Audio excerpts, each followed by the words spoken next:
In the quiet countryside of Willow Creek, far away from the chaos of the city, I had found peace in my little farmhouse. Life here was simple, built on early mornings, hard work, and the satisfaction of watching seeds turn into harvests. My biggest pride was my cornfield. Acres of golden corn stretched across the land, dancing with the wind whenever the sun hit them just right. It wasn't just crops to me, it was years of effort, blood, sweat, and the dream of providing something meaningful to my family. But peace never lasted long in Willow Creek, because peace had an enemy, and that enemy was our HOA, ruled by none other than Karen Whitmore. Karen was the kind of woman who believed she owned the entire neighborhood. She had sharp eyes that scanned every yard, lips that twisted in disapproval at the smallest things, and a voice that could slice through glass. From the very first day I moved in, she had made it clear, "Your farm doesn't belong here. This is a community of order,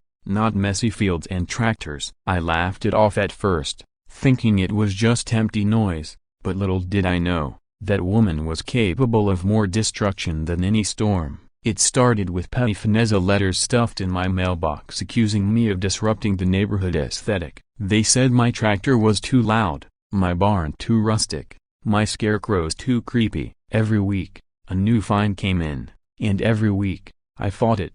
"This land is mine," I told her once when she cornered me in front of my driveway, "and my harvest is my livelihood. You can't control everything." Her smile that day was chilling. "We'll see about that," she whispered. I should have known something was coming, but nothing prepared me for the night she torched my corn. It was late summer, just days before the harvest. The corn had ripened beautifully, golden and tall, swaying like soldiers ready for their final call. I had spent months watering, weeding, protecting it from pests, and praying for good weather. That night, the sky was clear, stars stretched across the heavens, and I was sitting on my porch sipping coffee, proud of the season's work. Then I smelled it. Smoke. At first, I thought maybe one of my neighbors had lit a bonfire, but the scent grew thicker, darker, angrier. My heart dropped. I ran toward the fields, and that's when I saw Ida flames. My cornfield was on fire, the dry husks ignited like paper,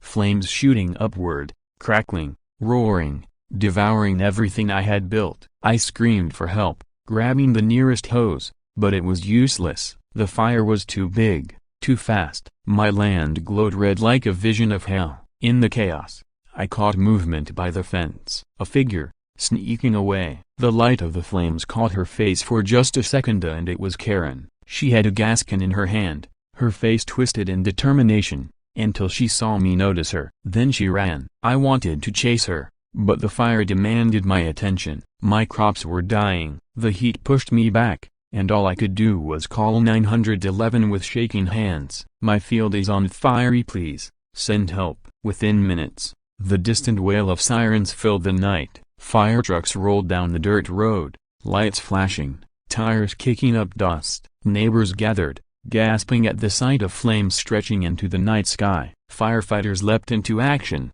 hoses roaring, water spraying across the burning acres. I stood there helpless, sweat dripping down my face, watching as my year's worth of work turned into ash. And then it happened. The firefighters followed the trail of smoke back to its origin. They noticed the pattern of the flames, the smell of gasoline still fresh in the air, and they traced footprints leading away from the blaze, straight toward Karen's property. One of them, a broad-shouldered captain with soot on his helmet, marched toward her door and pounded it with his fist. "Open up!"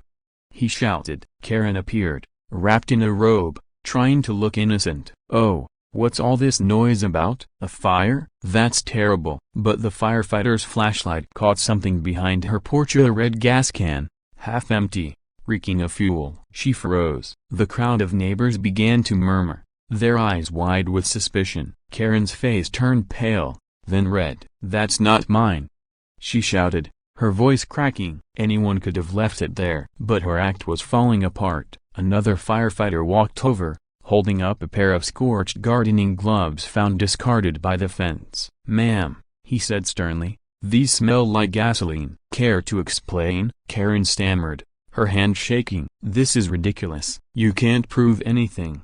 But her panic betrayed her. For the first time, the queen of the HOA looked small, cornered, Desperate, the sheriff soon arrived, lights flashing, siren cutting through the night. He stepped out of his cruiser, tall and grim, and approached Karen. "We've got multiple witnesses seeing you near the fire, gas cans on your property, and gloves soaked in fuel. You want to tell me why you tried to burn down your neighbor's farm?" The silence that followed was heavy. Neighbors leaned closer, whispers turning into accusations. "She's always hated his farm. Didn't she say it ruined the neighborhood?" "She's gone too far this time." Karen broke. "Fine," she snapped, her voice shrill. "Yes, I did it. I was sick of looking at that ugly field, sick of his noisy tractors and his scarecrows. This is supposed to be a perfect community, not some run-down farm. He ruined everything, so I ruined his crops." The sheriff's face hardened. "You just confessed to arson,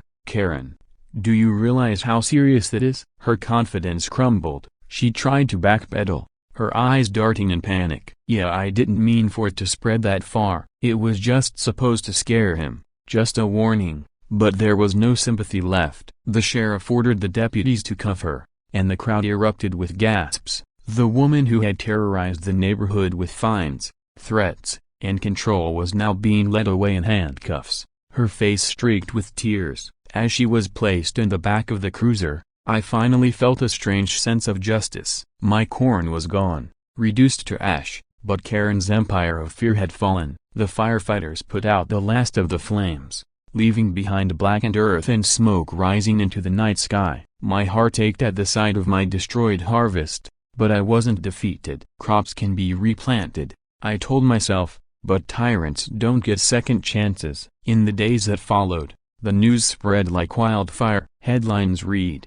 "HOA president arrested for arson." The entire town whispered about her downfall, about how her obsession with control had turned into madness. The HOA board quickly dissolved, distancing themselves from her crimes, and the community finally breathed free of her suffocating rule. Neighbors who had once kept their heads down now came forward, offering me help to replant, lending tractors, seeds, and hands. For the first time, I didn't feel alone in Willow Creek. Standing in that field weeks later, soil blackened but ready for new life, I realized something. Karen had tried to destroy me, but instead, she had united everyone else. My harvest may have been lost, but my spirit had grown stronger, because when you stand your ground against people like her, you plant seeds that can never be burned.